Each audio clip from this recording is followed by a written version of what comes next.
স্বপ্নে সহবাস করতে দেখলে গুনাহ হবে কিনা? মোবাইলে ইমার্জেন্সি টাকা খরচ করে টাকা না দিয়ে মারা গেলে ক্ষমা হবে কি? মৃত ব্যক্তির উদ্দেশ্যে মসজিদে মিষ্টি দিলে কি কোনো সওয়াব হবে? নামাজে সানা পড়তে ভুলে গেলে নামাজ হবে কিনা? অজুর সময় ঘন দাড়ির ভেতর পানি কিভাবে পৌঁছাতে হবে? মৃত ব্যক্তির সামনে আগরবাতি জ্বালানো যাবে কিনা? আর বিলম্ব না করে চলুন আপনাদের যে প্রশ্নগুলো ইতিমধ্যে আমাদের কাছে চলে এসছে সেগুলোর উত্তর দিয়ে আমরা শুরু করি। এমনি নাসিমউদ্দিন আপনি জানতে চেয়েছেন অজুর সময় ঘন দাড়ির ভেতর পানি কিভাবে পৌঁছাতে হবে।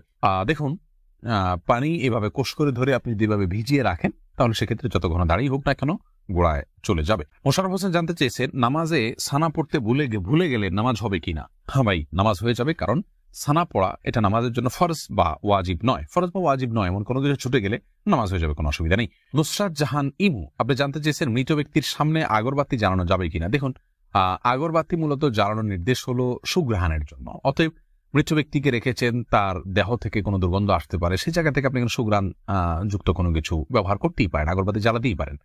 এছাড়া মসজিদে আগরবাতি জ্বালানোর কথা মুরাদুল্লাহ তারা বলেছেন। ইমানদারের বাসা বাড়িতে আগরবাতি অথবা ধূপের আপনার ধোঁয়া এটা প্রজ্বলন করা হবে সুঘ্রাণের জন্য, এটি ভালো, এটি খারাপ কোনো কাজ নয়।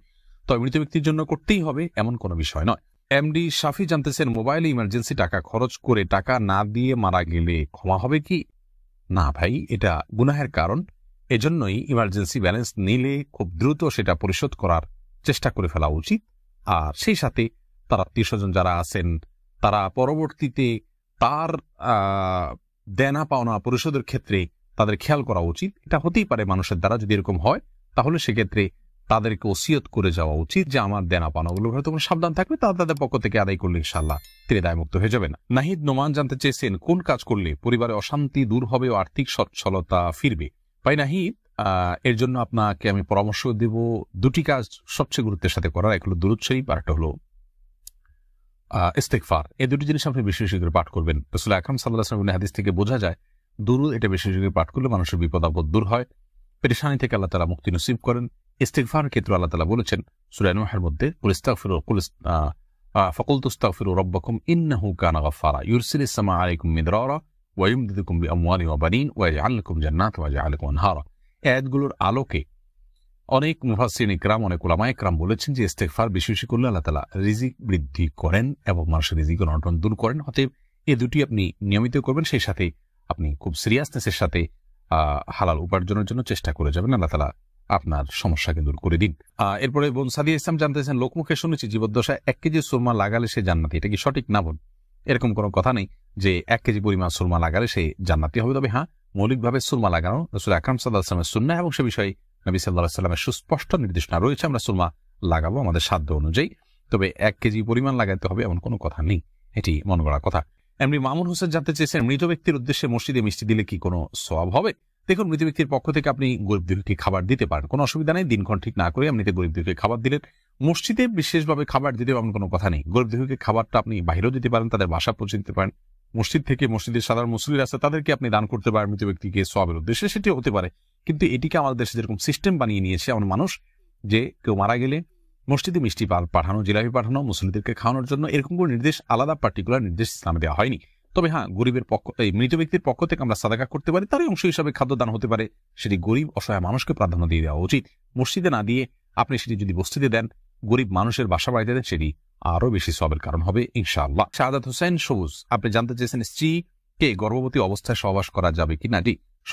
স্ত্রী গর্ভবতী থাকলে সে অবস্থায় সহবাস করাতে কোনো নিষেধাজ্ঞা নেই। এমডি রায়হান সিদ্দিকী আপনি জানতে চেয়েছেন মাগরিবের সময় ঘুমিয়ে বা শুয়ে থাকা বা খাওয়ার বিধান সম্পর্কে জানতে চাই।